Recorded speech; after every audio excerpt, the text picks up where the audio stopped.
Redesigning Yandere Simulator Rival Speed Paint plus Commentary. Redesigning Yandere Simulator characters Osana Najimi and Ribaru Fumetsu Part Redesigning Senpai Info-chan and Kazana from Yandere Simulator. Let's vandalize Yandere Simulator's characters. Redesigning Yandere Simulator characters Yandere-chan aka Redesigning Characters and Rivals Number 3. Redesigning Yandere-chan fixing Yandere Redesigning Yandere Simulator Redesigning Senpai.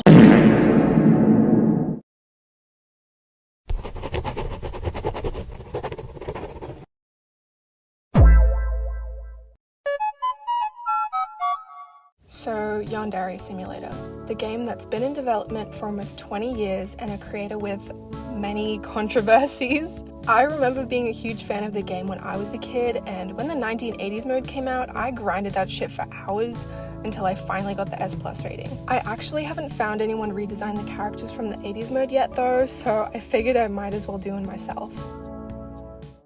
I can actually still find my old drawings of Yandere Simulator from like 2016, so yeah, if you want to stalk the account, here it is. Anyways, for my first redesign, I wanted to do the ghost girl from the girls' bathroom, Sumire, because I feel like her backstory didn't do her justice either. So I made Soko, the man who is Megami's dad, have a crush on her. I can't remember if he goes to the school at the same time Rioba does, or if he's just like at another school, but in this redesign he does. I feel like she got into this school because she lives with her grandparents who are rich, but her grades are pretty bad.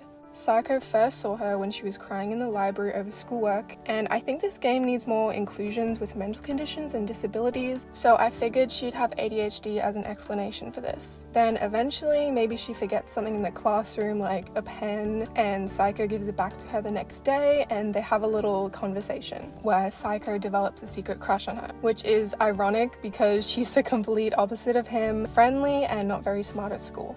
Since she is Ryoba's first victim, it'd be the start of their kind of rivalry thing throughout the entire series. Also, I don't think Sumire had a crush on Senpai, but Ryoba mistook an interaction they had and then planned to kill her because, you know, she's crazy. I decided to give her a peaceful kind of look to kind of add to her melancholic personality and a nod to her poem. The first tragedy, a flower plucked far too soon, she cannot rest yet. I also gave her freckles because they just look cute and make her look more alive, you know, with the sun-kissed look. And I wanted to make her simple but pretty, someone who blended into the background but could stand out if you paid attention. For example, Soko. Since this was Ryoba's first kill, I think it would be kind of sloppy and unplanned. Ryoba befriends her, lures her to the bathroom and drowns her, which is also why I made her skin in ghost form a bit more blue. So Soko noticed her disappearance first and fell into a secret depression when the body pronounced her dead, finding her body in the dumpster by the hands of Ryoba.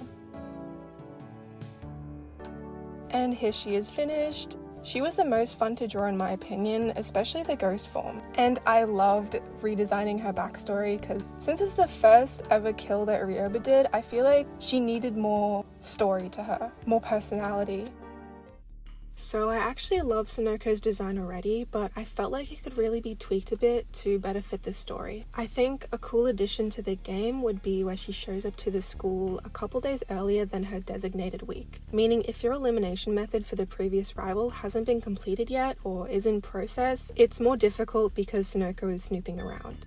It'd make the gameplay a bit more challenging and also makes sense for her character because she's very organized and ahead of things. She also doesn't have a crush on Senpai but pretends to, just to draw out the killer, which I forgot if that's actually already in the game or not, but whatever. Also, I wanted to make her more handsome than the other rivals just because she's got my favorite design out of them, and it would be funny if a small group of girls would follow Sunoko around admiring her, making it more difficult to eliminate her as well. I made her hair a little bit shorter and spiky because I wanted to give her a very sharp, piercing look. Same with her eyes as well, they're very sharp and angular.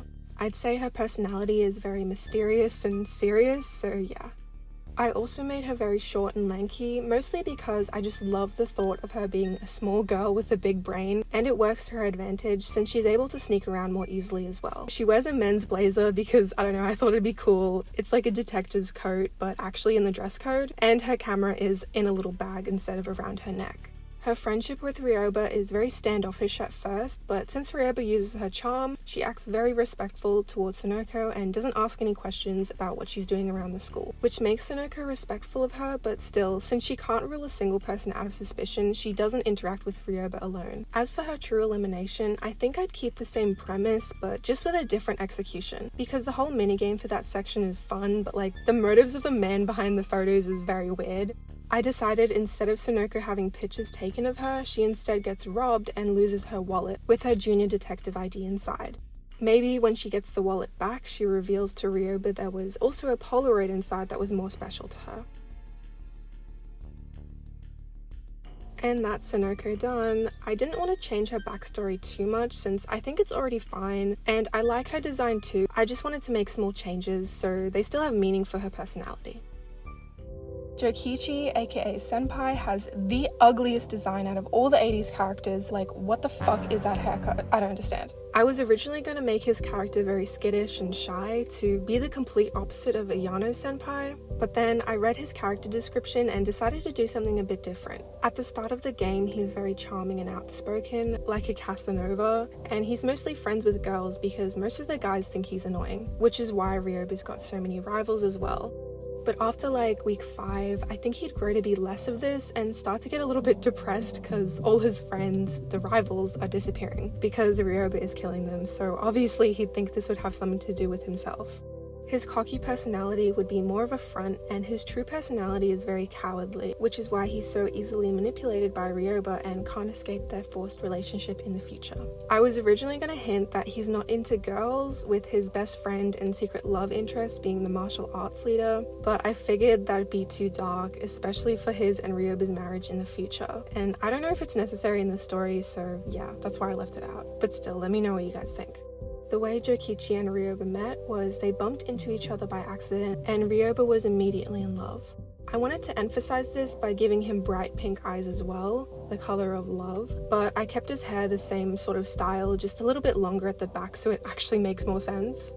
I was also gonna fully lean into the hair over his eyes and make him emo with accessories and black nail polish and stuff, but that's more of Oka's thing and I love Oka, so I just kept his hair the same. Basically just a little bit more blue to add color and contrast with his eyes.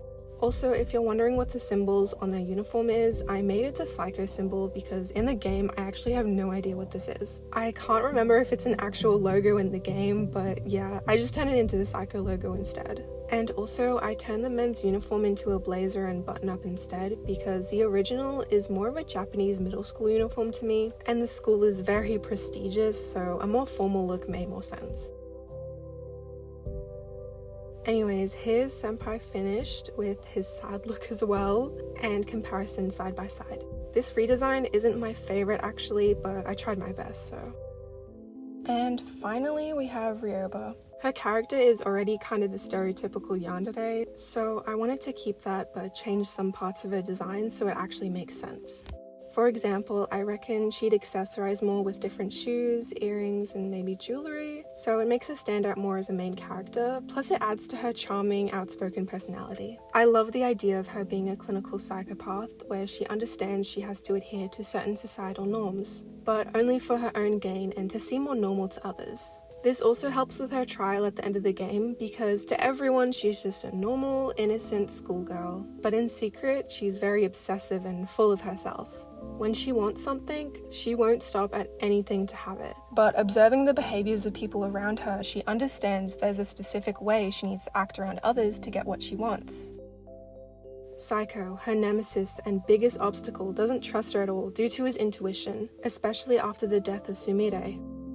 I think it'd be pretty interesting that her death would be a catalyst for the entire series. If Rioba never mistook Sumire and Senpai's interactions as flirting, she never would have killed her. Thus, Psycho would have no reason to go on a whole manhunt in the future.